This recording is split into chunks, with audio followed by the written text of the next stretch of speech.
From WSL Pure, this is OneOcean.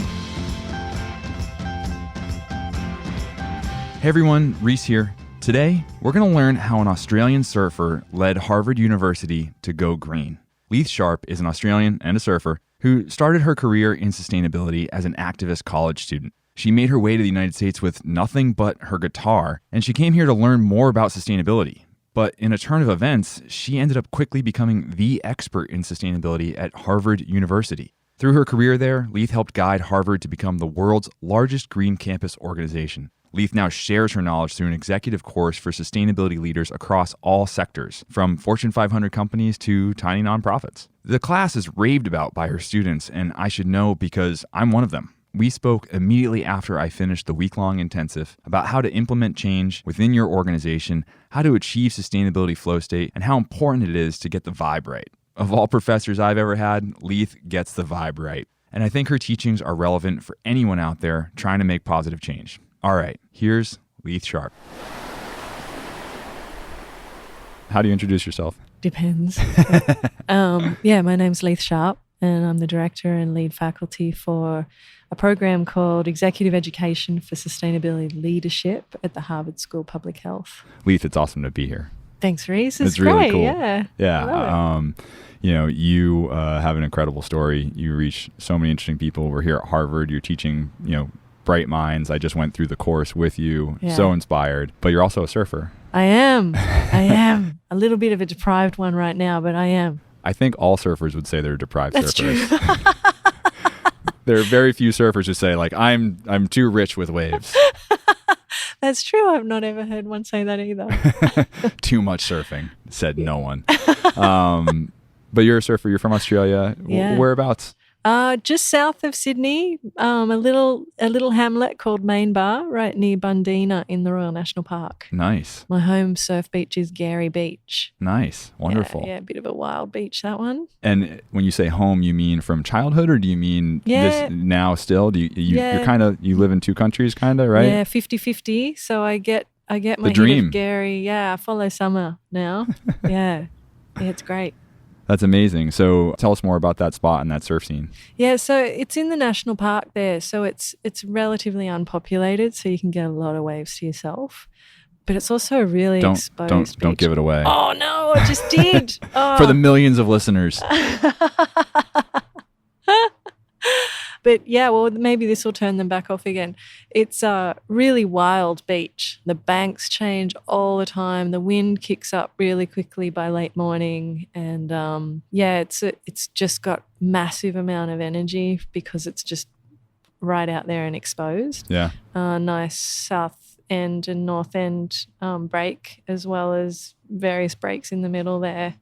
That's amazing. Yeah. And then you're here in Massachusetts part of the year, yeah? Yeah. And if I can manage it, if conditions are right and you can see a wave coming and plan to rent a car or borrow a car, it's usually an hour or two drive.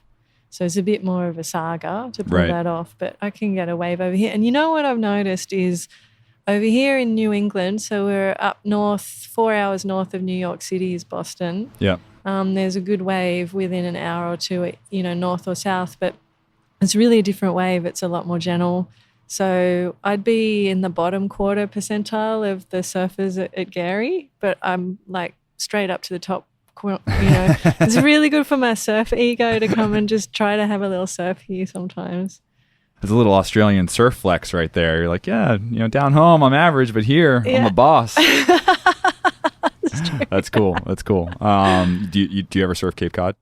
I have, yeah. Still? I stopped because the rips and the side current, it just was too much work. But not the honestly. sharks? No, not because of the sharks. Yeah. No, I'm not worried about them. It's their house. Yeah. I'm sure they come and visit us all the time. We have no idea. 100%. Plus, of all the ways to go, I actually think it's a bit of a ripper. Excuse the pun. It would be. Honestly, I feel similarly. It's kind of really? like, well, yeah, for sure. Yeah. I don't know. We're a part of nature. I had a really interesting conversation with a guest recently, Adam Skolnick. He's an author, and he's an open water swimmer. Yep. And he's like, most sports, you go out, you do your sport, and that's that. But with open water swimming and surfing, you become part of the food chain. Yeah. It's awesome. Just a really interesting way to think about that. Yep. You know? And your body's going to kick in all of that, adrenaline and shock, and you probably won't feel that much pain while you bleed out in 20 seconds. And it's just long enough. 20 seconds is just long enough to like do a good life review, realize how tops it was, how lucky you've been, and then lights out. I think it's great. Well, I hope that doesn't happen anytime soon. Yeah. It's funny that you bring that up because we weren't at the same table for dinner the other night. Yeah. But I did hear that you were recounting a story about surfing where, was it kind of near death? Yeah. Well, so this is why I can honestly say I'm okay with going with a shark, because I actually nearly died with a surfboard strike to the head, which oh my goodness, knocked me out, and there wasn't anyone else around. Where were you? Well, this is the problem. I was going to Gary, my home beach, but there was road work, which I wasn't expecting. So then I kept going down to Stanwell Park, which I hadn't surfed at. So I wasn't as familiar with the banks or conditions or anything. So I went out, had an awesome session, no one around, good size, was paddling in, but the tide had gone way out. And there was one of those waves that washes back from the beach when the bank's so steep, when the waves crash on it and then they sweep back. Yep. Well, when I got to the shallow part where I had to ditch the board just to get through all the wash there, a back wave picked the board up, and just as I was coming up out of the water for a breath, slammed it straight into my face. Literally, I broke a board on my face. And then so... Sorry to laugh at that. No, that's okay. And this is pre-iPhone. No one caught it on video. No one wasn't put it on anyone Kook of the around. Day I or did Kook take Slams. a photo of the carnage that resulted. Yeah. But so you take a board to the face. Then what happens? Then So it knocks you out? Well, then like it's all a split second thing, right? So Right. I get hit. I'm not even sure what that was. I didn't even have my eyes open yet, and I get this slam to the face right on my chin, luckily. Mm-hmm. And then lights start going out. Literally, I'm fading out. So I have a breath left. And I realize that this is my last breath. I'm passing out in the water now. So I get to be in the last moment of my life. I'm totally in it. And the first thing that I felt was awe, surprise, and humor at how freaking easy it is to die. Like 1 minute you're just paddling along, just chilling at the beach, and the next minute it's like suddenly you're dying. Yeah. It's a pretty sudden comedic like collision of realities there. But then the next split second I started preparing like, oh no, I am. The lights are going out. Is that enough? Was that enough life? And it was more this exploration, just split second stuff of I need to accept this, that this was enough. And I flashed through the experiences of life that I'd had, and I just felt incredible gratitude that I'd had an experience as a sentient human with a life that had a lot of freedom, a lot of love, and a lot of like just authenticity, a lot of adventure, but a lot of love. And then this sense of acceptance came upon me. And then I remember my parents, and all of a sudden I wasn't willing to accept them going through this. So at that point, something in my body, I got very, very panicky about that. And something kicked in. I don't know quite how this all worked, but the next thing I found myself like basically crawling up on the sand. Wow. And I made it.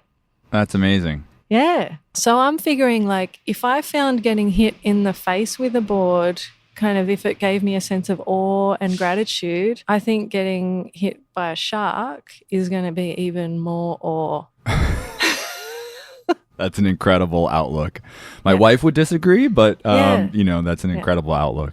I hope it doesn't happen, at least not anytime soon, because you do really important work. Oh, thank you. I kind of knew that already coming into this week, but now having gone through the course with you, I mean, you are creating leaders in sustainability and giving them even more purpose and drive and inspiring them and more tools to use in their organizations. And it's so, so powerful. Yeah. So we need you around. Well, thank you. I mean, thank you. And I'm grateful for that sentiment.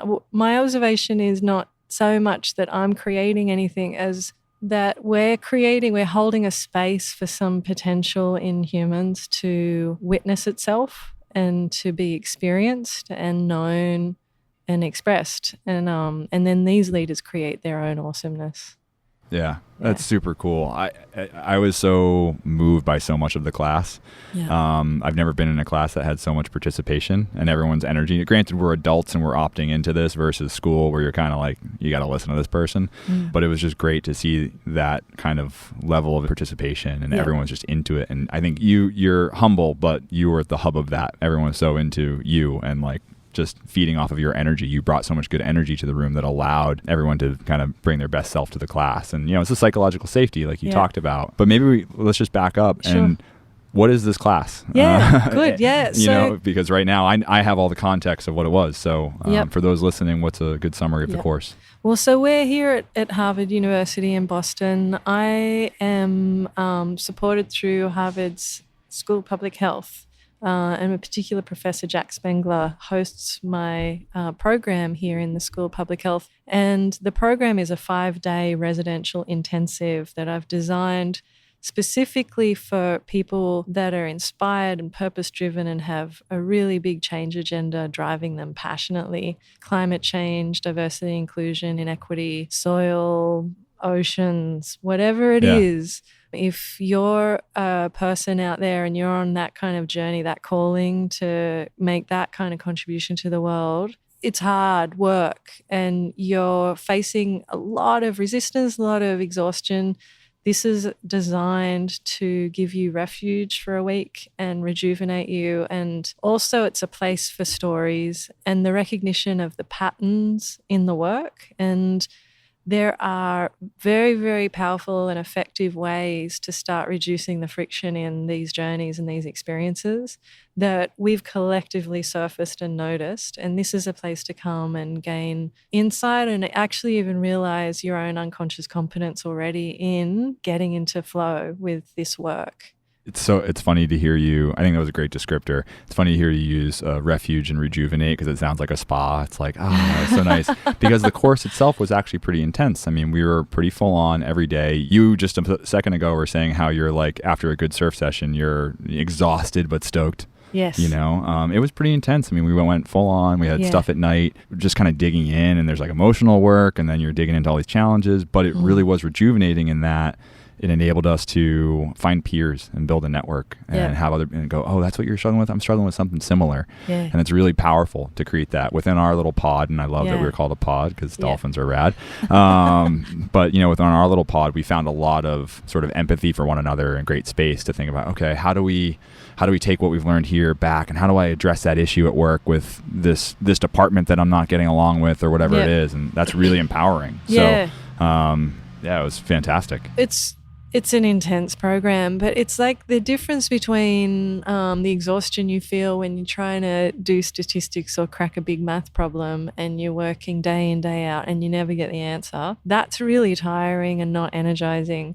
If you're working just as hard, but you keep getting the answer and then you move on to the next problem and you keep getting the answer and then you find another solution and another solution, you're still working just as hard, but you're getting this like massive energy lift from cracking it over and over again. And that's what this program does for people. So they're working really hard, but they're having that experience of like cracking things that have been blocked and understanding things that they've been disoriented by and making sense of things in ways that give them confidence and empowerment to go back in to the systems, to the stakeholders, to the organizations and have another good crack at it because now they see a path, they can see what moves to bust. So that's how can it be that demanding but also that energizing? It's all it's like a good surf sesh.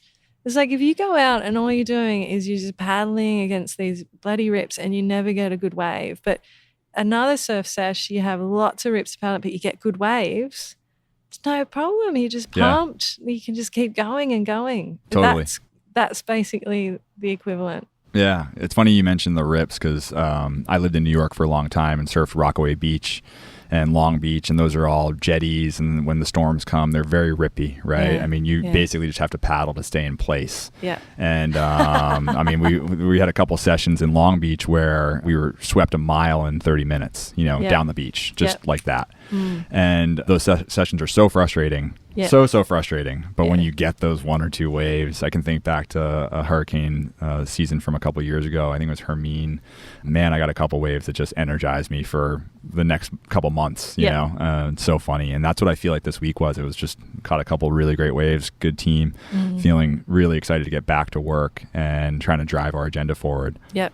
Yeah. Yeah, well, if we can get more people out there, metaphorically speaking, catching awesome waves that are in their workplace, in their communities, in their non-profits, their local governments, in their schools, their hospitals, their churches, if they can be out there basically catching sustainability waves and riding those and having great outcomes, little victories go a long way, actually. And big victories, though. I mean, not to divulge too much of the course content or people who are in it, but I think Mothers Out Front would be okay with it because they've been very public about what they're doing. Mothers Out Front is this incredible organization, and we heard their story. Yep. Talking about their work. Yep. And seeing that from the nonprofit perspective from what we're doing, I was just blown away by their work. Oh, yeah. And their strategic moves about, all right, how do we get these stakeholders to the table? Yeah. How do we get them to listen to us? How do we make an opponent an ally? Yeah. And how powerful that can be. It's insane. That collaboration, there's a couple of community activist groups, Heat, Mothers Out Front, and some others. And when you really burrow down, there's like one or two people that are basically world surf champions of sustainability. Basically, they know how to find the energy and ride it. No matter what complexity, they're able to perceive the next moves. And it's got a lot to do with, and this is where we can all think about the movie The Castle, the vibe.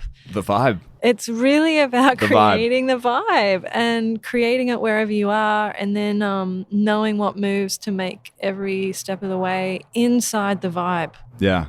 You played a scene from that movie, and I cracked right up. It's pretty great. You want to watch it again? I'm going to, yeah. Yeah, me too. Amazing. So now you're talking about all this, and you're an expert in this. What made you an expert? You have a background of doing this actual work before you became faculty, yeah? I mean, you were doing this work here at Harvard. Yep. You have an environmental engineering degree, I believe, right? Yep. Uni New South Wales. Yeah. And then, can you talk a little bit about your career and some of the work you did that got you to here? Yeah, sure. I did the environmental engineering degree at UNSW while surfing. Maroubra Beach was my beach at that time. That's where I surfed when I was at Really? Uni New South Wales. I did a semester there, yeah. You did? Yep. Yeah, I was And there. I luckily didn't have any problems with the Bra Boys. Well, see, that was the thing. Like, people would always say, like, oh, the Bra Boys are down there and it's all epic. And really, what all that happened was they created cheap rent. Like, we just had the best, lowest rent in Maroubs for the longest time because of that sort of the optics of the Bra Boys being this ever-present threat. But my mate used to give them yoga sessions in the mornings, and like they were Sonny, who was the head of the Bra Boys. It was all. Yeah, I was an American knucklehead study abroad student, and I never had an issue. It's just a matter of being a human being and recognizing space, and don't come in and try and stomp on someone's local wave and be a jerk. You just kind of recognize and respect, and then you earn respect, and never had an issue. Well, see, that's the same as the vibe that you got to set up for sustainability. It's like all about that mutual respect, understanding some of the simple rules that we've all agreed on to keep everything, cool for everyone. You know who gets vibe right? Who? Tahiti as a country. When you paddle out in Tahiti, I was there a few months ago, and you paddle out, you're meant to go shake people's hands. And local Tahitians will come up and just shake your hand in the water. It's not just a wave. It's literally paddle right up to each person in the lineup, shake hands. And look you in the eye. Yeah. So like, it just, I see you. I know you're here. Just being seen is such a powerful thing. And I thought that was so fantastic. That's brilliant. Because now it's, hey, we're all out here. We're all in this together. Okay, cool. And that's probably reduces drop-ins and all that stuff. I thought it was one of the coolest things. Wow. That is, I haven't tried it at Venice Breakwater yet, where I surf in LA, but maybe. I think I need a couple Confederates on my side. We'll think about that. Back to your experience. Yeah. You were saying. Maroubra was the beach. Then I was recruited by UNSW to head up their sustainability office for 5 years. And I was happy with that because I loved that break. And then at that point, I got awarded a Churchill Fellowship to go study abroad. This topic of sustainability, particularly in universities, like what were universities doing? Because we were amassing massive global environmental and social issues. So I traveled around Europe and the US looking at best practices, and I actually didn't find many. And the work that we'd done. And when was this? What was the rough time frame? 1998, 1999. So we'd set up a program at UNSW and we were composting all the kitchen waste. We had a greenhouse gas commitment. We were doing some green building stuff. Super progressive. We created an ecosystem. An eco center for like training people on renewable energy systems, permaculture gardens, transportation planning, carpooling, recycling, green office programs. We had set all this up thinking, and as you do in, I think often islands, and I know Australia's a big island, but we're still like, you always tend to think, oh, everyone else must have it figured out. And if I can go over to the mainland of Europe and North America and that I'll learn more. But what I found when I started going around unis all over the world was they started asking me. I'd come to them to ask, what are you up to over here? And they'd tell me and I'd be like, oh, what else? And I'd have like an hour or two meeting with them booked and we'd be out of something to talk about, within half an hour. So then they'd probably out of politeness would ask me, what have we been up to? And I'd start laying it on them and they'd be like, oh, wow. So then they started inviting me to present at conferences and stuff. And I didn't pack the clothes for that because I thought I was the one to learn. But I started doing presentations. And as a result of one of the presentations, somebody invited me to come and give one at Harvard. So I'd run out of money. I was literally sleeping out of my guitar case in bus shelters if I needed to. Is that why you're such a good performer? for Leith performed the other night. There was an open mic session and I was very impressed with your performance. Is it because you had to get good to make money to survive? Were you busking around? I've always had a backup plan in case everything would fall to shit, because one of the things you have to do in the sustainability space is you got to be willing to take some risks. Like surfing, if you want to push yourself, you got to take a bit of a steeper drop. You got to get beyond your comfort zone. Otherwise, it's status quo with tiny incremental improvements. So one of the important things about if you're going to up your own risk taking, you got to have a backup plan, And for surfing, your backup plan is it's just water. That's what I'm going to fall on, which is great. Still hurts sometimes. Yeah, it's true. But in your career, your backup plan, thinking about your finances, not getting into too much debt, keeping yourself flexible so that you can afford to take some calculated risks and push your organization, push your community more. So music was always like, I knew I could get about $20 an hour if it came down to it. That's amazing. So many people I think would set music as the stretch goal, right? Like shoot for music, and then the backup plan is like, oh, I'll go get a job in academia or whatever. And you flipped it right away. That's my backup. Hey everyone, our friends at Outerknown know how important sustainability is and want to hook up our listeners with a discount code for 25% off your full price order. So next time you need some threads, you can feel good about shopping with Outerknown because they're doing the hard work of reducing their impact on the environment. For example, check out their waterless sweater. To make it, they use a new water-saving dye process that is closed loop, requires 98% less water, 75% less chemicals, 50% less energy than traditional yarn dyeing, and creates 66% less CO2. Of course, it's made with organic cotton. It's warm, hardy, durable, and like I said, it's easy on the environment. Yarn dyeing done incorrectly harms waterways and pollutes communities, but this is dyeing done right. So if you need a great sweater, hit up outerknown.com and use the code OCEAN at checkout. That's Outerknown, OUTERKNOWN.com, and the code is OCEAN for 25% off your order. They've got plenty of styles, men's and women's, and they're hooking you up for geeking out on sustainability with us. Once more, promo code OCEAN at outerknown.com. All right, back to the show. Very cool. So you came and you spoke at Harvard. Yeah, well, so I was out, like when they invited me, it was a funny story because they asked if I'd come and I was all the way over the other side of the country by then and I'd run out of money. So I said, oh yeah, I'll totally come, but can you fund the travel? And they wrote back, this woman, she was lovely. She was actually that professor, one of his staff. So her name was Kumkum.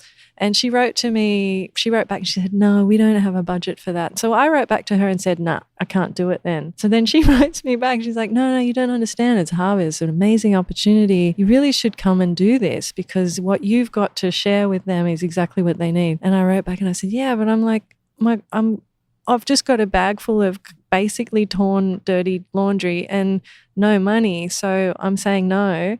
And she wrote back and said, look, I'll put you up in my son's room. I'll feed you. I'll pick you up from the train, la, la, la, la, la. So now I'm feeling like she's putting out so much. I'm like, oh, okay. So then I get this terrible, cheap bus Greyhound all across the country. It's like 48 hours of. Wow. Yeah, right up the back near the toilet. And so I get here and sure enough, she picks me up, puts me in her son's room. His nose is a little out of joint, but he's nice about it. And then they bring me to Harvard Faculty Club the next morning. And I'm seriously, like, my clothing is appalling. And I walk in and I have this really Australian response because in Australia, all the universities are pretty equal, like in a sense. Like there's nothing like the equivalent of the Ivy League with that very elite institution. I mean, the Big Eight like to think they're elite, whatever, but it's nothing like the level of elite university. And I walk into the Harvard Faculty Club with all of its antique furnishings and I go into the room where we're having this meeting and it's this little sustainability committee that's been meeting for a year or two and they're getting served like a massive hot breakfast with silverware and cloth. Were you pocketing rolls for later? Basically, I would have been right there with you. Like, do a whole inventory of this situation. Eat while you can, get it. Yeah. But I couldn't help but have that classic Aussie response of like, what a pack of wankers. Like, and I immediately was like, I can't wait to get out of this place. And I've come all the way. So then the meeting starts and the whole thing runs out. And I notice on the agenda, the whole thing runs over schedule and it's 15 minutes before everyone is going to leave. And I notice I'm not even on the schedule. And so now I'm getting a little like frustrated, not only wankers, but annoying.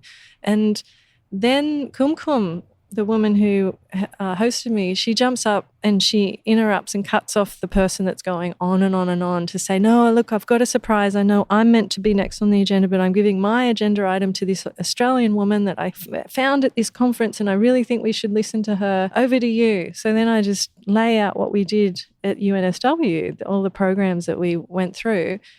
And they're like, a couple of the guys in the room are like, well, will you come back and talk more at breakfast with us tomorrow here? Free brekkie. Free brekkie. I'm like, yeah, free brekkie, sure.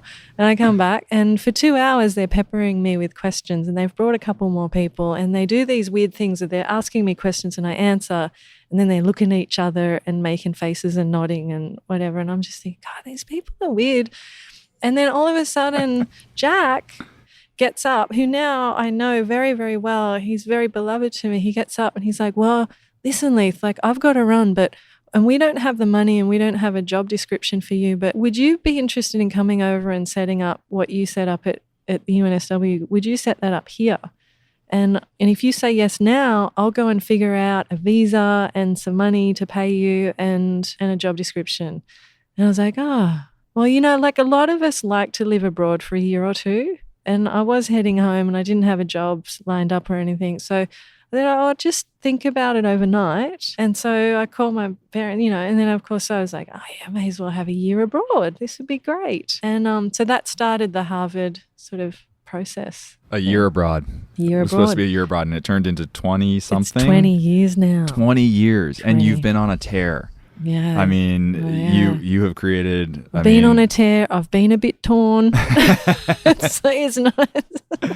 That happens in this work. But I mean, some of your accomplishments, this is the most LEED certified buildings for any university in the world, right? Yeah. Gold and it's done really platinum great. And good series of sustainability commitments well underway now at Harvard. Yeah, it's pretty amazing. Yeah. And all under your direction, basically. I mean, when you started, you gave the story. It was kind of like you We then you built had a to- fabulous team. That first 8 or 9 years, we booted it up, and for the last 10 years, it's been under the leadership of Heather Hendrickson, and it's continued to expand, grow across the university. It's in the fabric, it's in the DNA of Harvard. That's amazing. Yeah. I think that really speaks to what we've all been learning, which is, building something and empowering others and creating that adaptive network. And, it's impossible for Leith and I to explain to you listeners the entire course in the matter of minutes, but building that adaptive network and then empowering others to see things to scale. Yeah, it's true.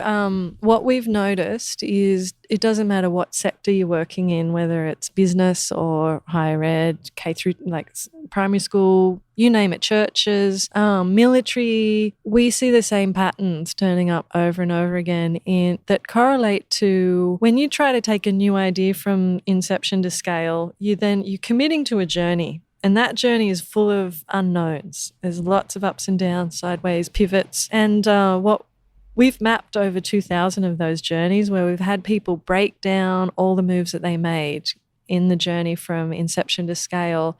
And then we've been able to perceive by mapping 2,000 journeys, how do I get, And for people, so a journey would be a leader in a business trying to get a new project built or trying to shift an organizational right, in a new direction. It could be anything from like trying to get your organization to use energy efficient equipment to launching an ocean cleanup program, to transforming your whole local government to be climate neutral or beyond. Yeah. It could be any of that. It could be just trying to change the toilet paper to be recycled. Well, you use the example of changing the light bulbs at Harvard, which was just hilarious. But it was a great story.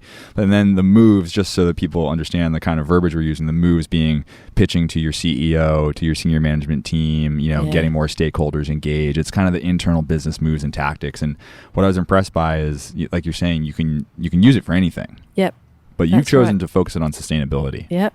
And I think there's something really special there. And I also think that you as a surfer, I mean, you're talking about flow. Yeah. You're talking about you use a lot of language that as the lone or one of maybe 2 or 3 people who have ever surfed in the room out of 70 odd students, I was like, she's speaking my language here. And I don't know if that comes from surfing or not, if there's any intention behind it or if it's just the right word to use. But I was getting it from you. I don't know. Yeah, it's woven right through. And so my question's being, why did you choose to focus on sustainability? Is that because what you knew? Yeah, well, my first year at uni, so I'm 19, in environmental engineering, I get this awesome lecturer, this awesome professor, Ronnie Harding at UNSW, and she ran the first subject. This is now, we're talking 1992. She walks in the room and basically lays out all of the sustainability and social problems that humanity has already kind of got this backlog on and the trends going forward. And it paints a really clear and evidence-based picture of the future of humankind being an extinction event. And there's just no other way to see the science. In 1992, it was already evident. It was so clear. Yeah. And as a 19-year-old, I had 2 responses emotionally was, what the hell? Like, why am I only hearing about this now? Why? Just like Greta, like this sense of like, why isn't this the only thing we're talking about? I just couldn't get my head around it. And then the second, and with that response, part of it was, and why is this university not behaving like that matters? Like the lights are left on all day and the polluting cars on campus and the energy being wasted and all of the behaviors around me were behaviors of pure couldn't give a shit about any of this, right? And this is a university that's meant to be a place where we learn about what matters. Right. So I had this is at UNSW, you're saying. UNSW in 1992. So it created a real sense of despair about, wow, the adults do not have their hand on the steering wheel. They clearly do not. So then the other emotion I had as a 19-year-old was, what power do I have? Like, I don't have any power. Like, they've got all the power and they're not even paying attention and certainly not doing any of the behaviors. And I don't have any power. And now this is like, now I can't not see this. I could not see it. So And the next 3 years of my student career were 3 years of student activism, forests, paddling out against nuclear ships, all that kind of stuff. If there was a protest that I could get in and amongst, we totally did it. We jumped off the uni buildings and hung banners all over them. We did whatever we could. All the young people that felt that. It was well, we don't have formal power, but we can try to make noise wherever we can. And at some point, I was noticing that not a lot was happening as a result of that. And so then I was voted in by the student union to be one of the first student union environmental officers. And then I started working on the university specifically. And I saw some early victories. We got them to do carpooling, permaculture garden, and we got them to do an environment policy and to hire someone full-time to implement their environment policy. And that felt better to me of I can get some little victories in this. So it shifted the arena of my activism to be inside institutions. And I was very passionate about higher ed because this is the place that is meant to be focused on the knowledge that matters and to give us an opportunity in our lives to engage with the knowledge that matters and to change change course as humans. We come to university as an opportunity to liberate ourselves and think about the world differently and make decisions about our own future. So for me, if higher ed wasn't doing anything, then society was just totally screwed. Now, since then, I've been working in the business sector and also government and other sectors, realizing that actually every sector is totally critical to this journey. The question that raises for me is, or the things that I pull out of that are, you made a conscious choice. You thought about your career and said, okay, how do I have an impact? Which is really important. I think so many of us get so busy and we just take opportunity that comes our way and we don't make that conscious choice. And then two, I did want to talk about your activism because the Australian community has been very active.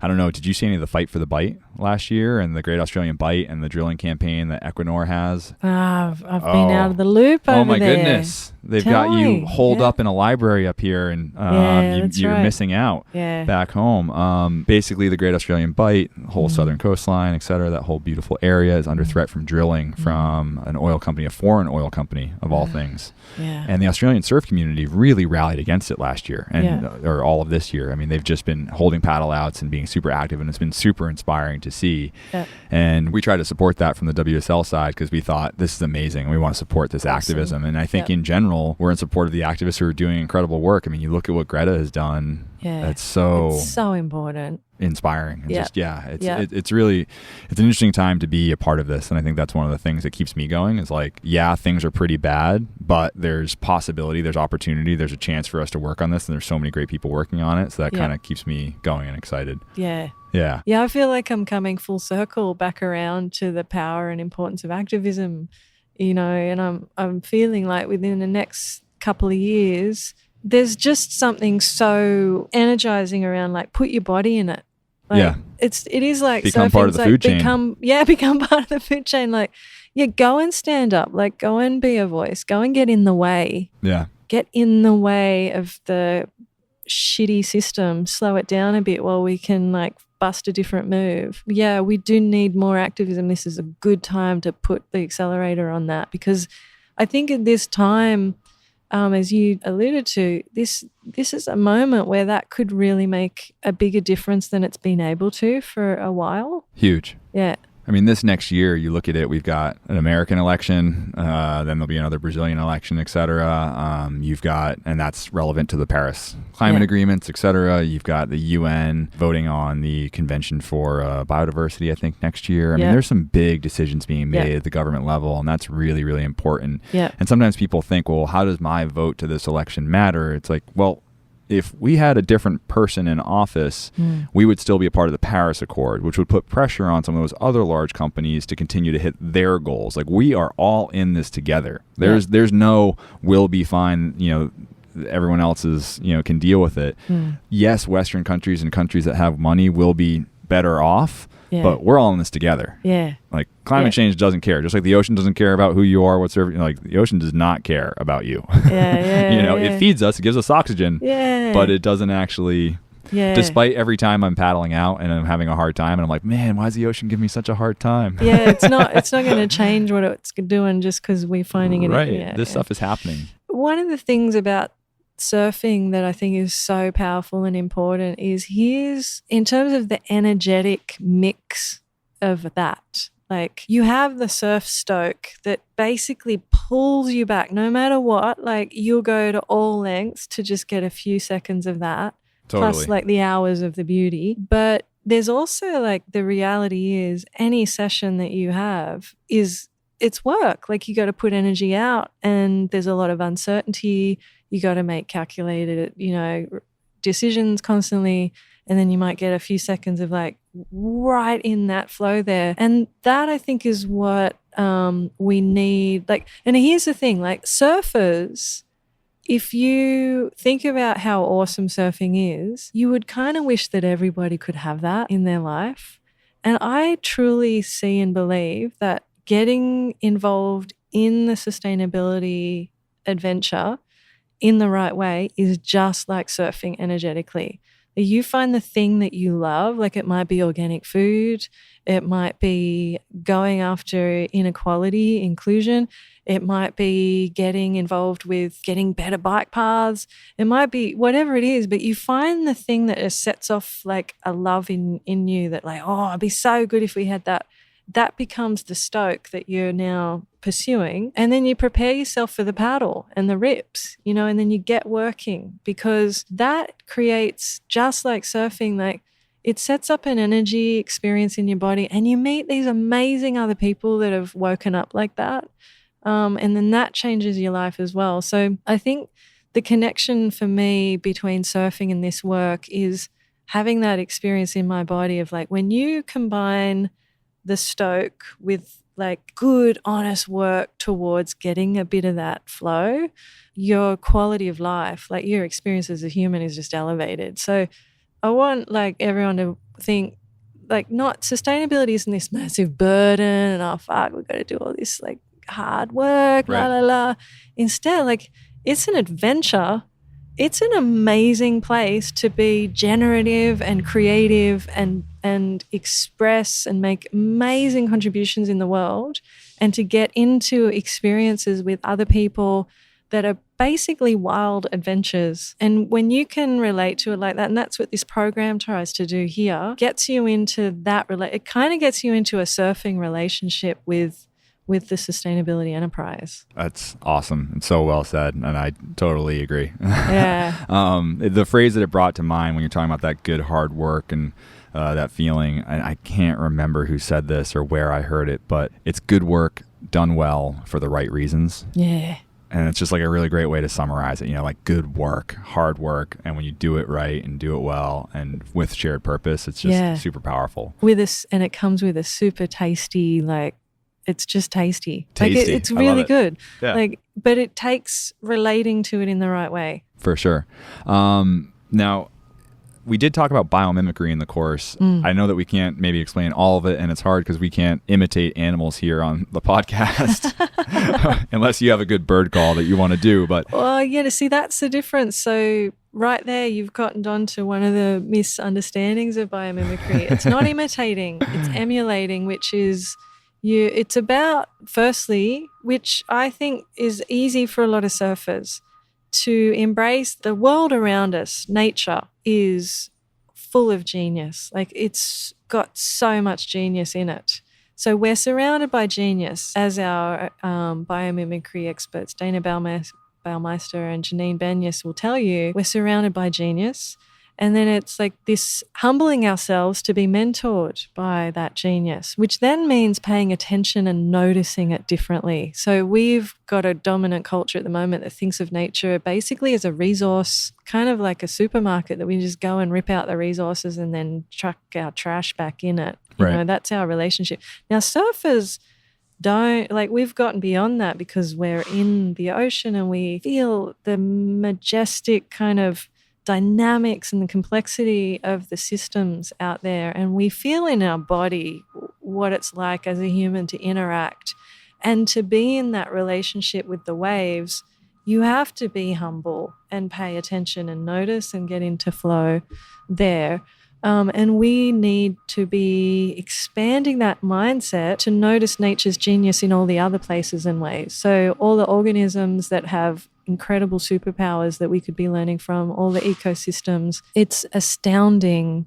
I mean, Aussie termites have figured out how to naturally heat and cool massive buildings. Their buildings. They figured that out ages ago. Yeah. We could be designing our buildings around that. Mangroves, incredible. We could be learning so much from how resilient they are. Mangroves are hit by massive storm forces and they actually move. They can slowly migrate as they need to over time. They just sort of move with a mangrove seed can float around there in the ocean under all of those forces for 3 or 4 years, just waiting for the perfect context to turn up.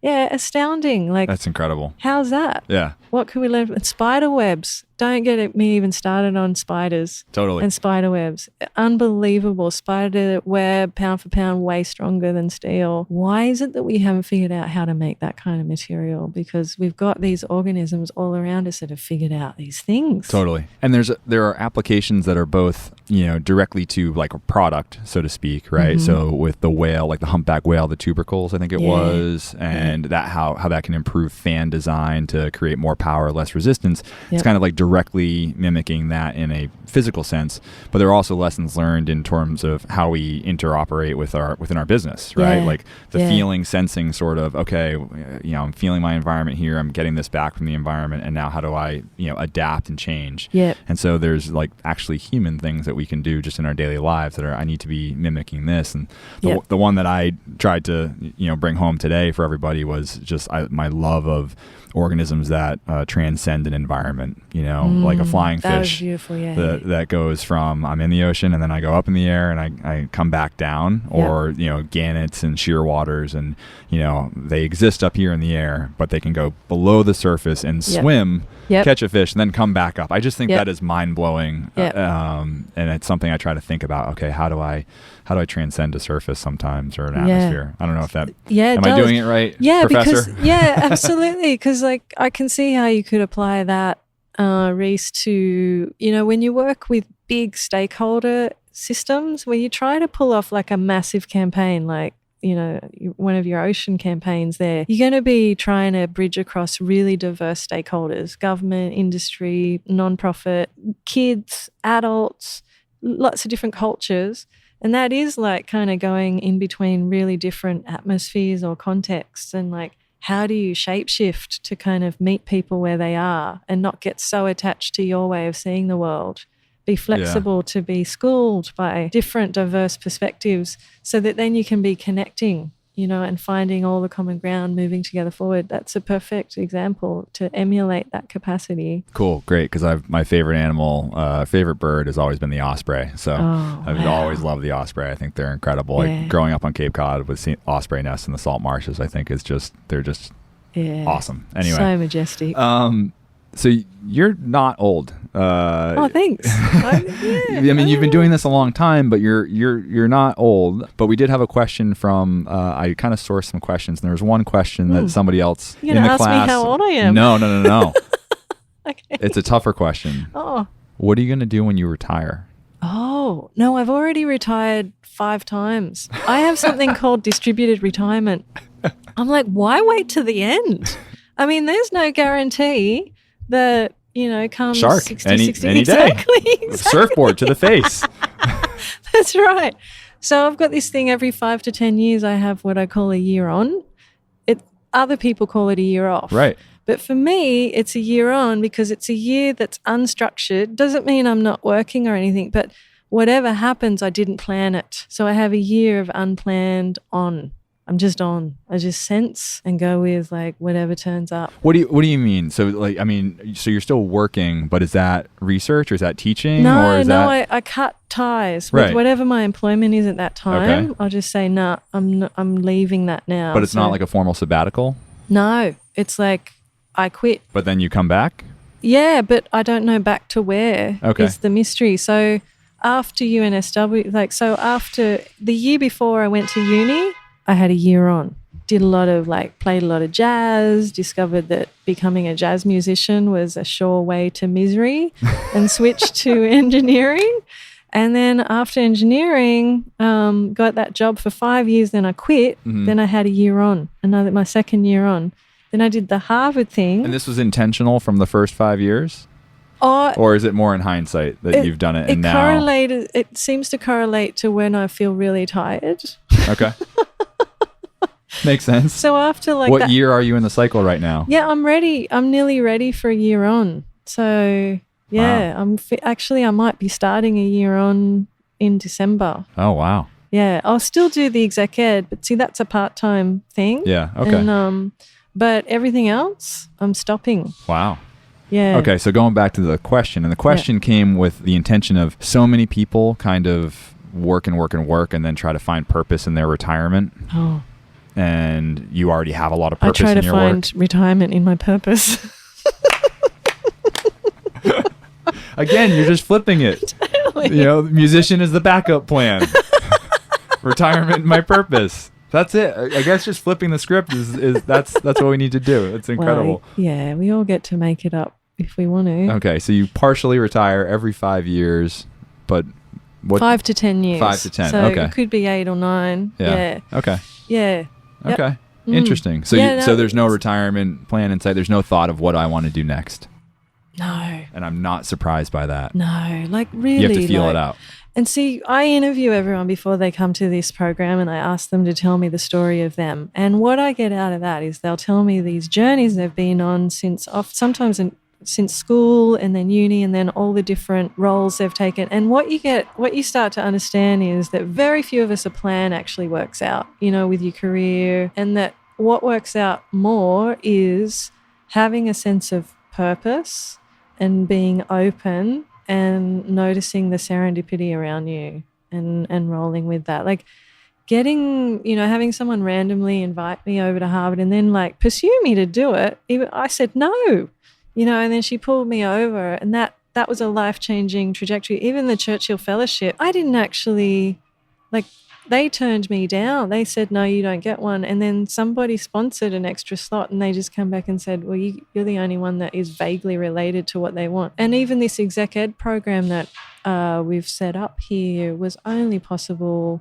because, Jack's here and he's like, yeah, right. I'll host you again. So none of it's been planned. You can only plan your surf so much. At the end of the day, you're taking what the ocean gives you. Totally the same. You cannot plan what wave, imagine if you tried to set your agenda, your surfing agenda, 10 minutes after I paddle out, I'm going to catch that wave. And then 15 minutes later, I'm going to catch one that's 5 foot and going this direction. Yeah, it's like that. Mine's it's as more ridiculous. At 5 minutes out, I'll get burned by someone better than me. 10 minutes out, I will wipe out. Then my wife will drop in on me, deservedly, because she's better as a surfer than I am. But no, you're right. You have to just adapt. I mean, the quote that a friend once told me, actually this was a teacher in high school, said, life is the interruptions, not the space in between. And we're so busy planning our life and trying to be on our track. And those interruptions, those things that pop in, and it's like, oh, wait a second. What? I mean, this is amazing. Yeah. I mean, I got my role at the WSL because I clicked on a LinkedIn email. Oh, awesome. And I just happened to see it, and I went, oh my goodness, this is amazing. Yeah. Yeah, and I'm so glad you've got that role too. Oh, thanks. Yeah, I can't wait to see what you do next. Yeah, we've got a lot of ambition. We're really excited. I think I'm super energized coming out of this course, and can't wait to, we've got some plans for 2020 that we're pretty excited about. Yeah. Just more and more and more. So you're going to help help support the surfers to have a big voice. For sure. Yeah. They have so much power. They reach their audience, and it's so authentic. And so the more I can help, keep them up to speed on what's going on and empower them to speak to their fans, that's incredible. As a league, we have a role to play in our own sustainability and what we're doing. As the nonprofit, as WSL Pure, we have a role to play. And we have a lot of partners too. And that's the big thing is, if we can get some of our partners at the WSL on board, and many of them are and want to support, if we can find ways to amplify what we're doing and do bigger projects, it's super exciting. So that's the type of work that I'm figuring out now. Because you've got the big asset right there. You've got the vibe, right? We've got the vibe. Who doesn't want to be it's surfing, connected with surfing and surfers and everything that's about, or almost everything that's about. Yeah, true. Fair. Yeah. What are you most excited about in the year ahead? Or maybe your year on? Year on, yeah. Yeah. Well, we're noticing there are amazing change makers out there in the world that are pulling together, that are experiencing powerful stories that are transforming systems. You mentioned the example of those women in this community that have literally engaged the utilities to get off fossil fuels, and over a 2-3 year period have really done some powerful work. And so in watching those stories and pulling them out, I see how the paradigm could be about to shift in terms of what we think good leadership is and what we think good business is. I feel that we're very close to a threshold moment of redefining the nature of leadership and redefining how we co-create our organizations. That's going to unleash an enormous amount of latent human potential that is the equivalent of the maximum surf stoke kind of. We want everyone to be in that high energy kind of state. And that sounds like a pipe dream, except that you saw it in this program. These were 80 people that had never met each other. And by the end of 5 days, they couldn't have been they were such good friends, such good mates and lifelong mates, and lots of collaborations. With zero trust falls. No, we didn't have to do no trust falls, none of that. We were in a classroom, but we didn't have to go out, and do any. You did have to do open mic night. Surprise. We did. Many people did do open mic night, and I was very impressed. There were some talented individuals. Yeah, and not talented, and it didn't matter. It really didn't matter. That's because you created the right vibe, and there was that. We got the vibe. Sort of psychological safety. Everyone knew we were all in it together. Yeah. We're all just humans. Yeah. So I'm excited about the human potential that can be unleashed, but it's tempered. I'm not just excited, I'm also terrified. And I also feel a lot of grief around all the suffering that's going on out there in the communities and in the parts of the world that are locked out of having access to capital and good water and good food. And those responsibilities loom large on all of us. And so it's that sense of, I feel a lot of that responsibility and it's this kind of tension between that sense of responsibility. I know the surfing community, because we get out to some remote areas and we see the poverty that still exists out there in the world, and we all have a responsibility to keep our awareness about our lives might be cushy, but we have that responsibility to stay aware that there's a lot of people out there that have nowhere near the opportunities yet, and we've got to get to that while we figure out a way to clean up the mess here, and while we turn to nature's genius and we unleash our own potential, because we've got so much human potential that's been kind of locked down for too long. Creativity, energy, connection, and get that flowing. Well, I think you're doing an amazing job of unlocking a lot of human potential in this course and in your day-to-day, Leith. I can't say thank you enough for the class and for your time here today. This is really, really special. Yeah, awesome. I hope we get a wave together one day. Yeah, for sure. And your year on. Yeah. You surf more in your year on? Yeah, I do. Awesome. I do. Cool. Yeah. Let's go for a surf. All right. Thanks, man. Thanks, Leith. Okay. See ya. Thanks again to Leith for her time, energy, and knowledge. We recorded this conversation back in October, and since then it's been so energizing and inspiring to see some of my fellow classmates demonstrate some incredible sustainability efforts at their companies. If you want to learn more about Leith, check out the show notes. We also link to a great video primer on biomimicry, which is just rad. And we link to our friends at Mothers Out Front, who are doing amazing work mobilizing for a livable climate. If you enjoyed the show, please take a quick second to subscribe, rate, and review it. Your ratings and reviews really help the show get discovered and help us reach more people with conversations about how to live more sustainably. Thanks again to our friends at Outerknown for supporting the show. And if you're in need of some good threads, don't forget the promo code OCEAN for 25% off. Finally, if you're waiting around for our Flotsam and Jetsam segment, we split it out into its own mini podcast. We'll be dropping these in the same feed, so if you're subscribed, you should see those episodes covering the latest in ocean news in quick little segments. Thanks again for listening, and don't be shy. Find us online at WSL Pure and at WSLPure.org, or email us at oneocean@WSLPure.org and tell us about your sustainability challenges. Okay, until next time.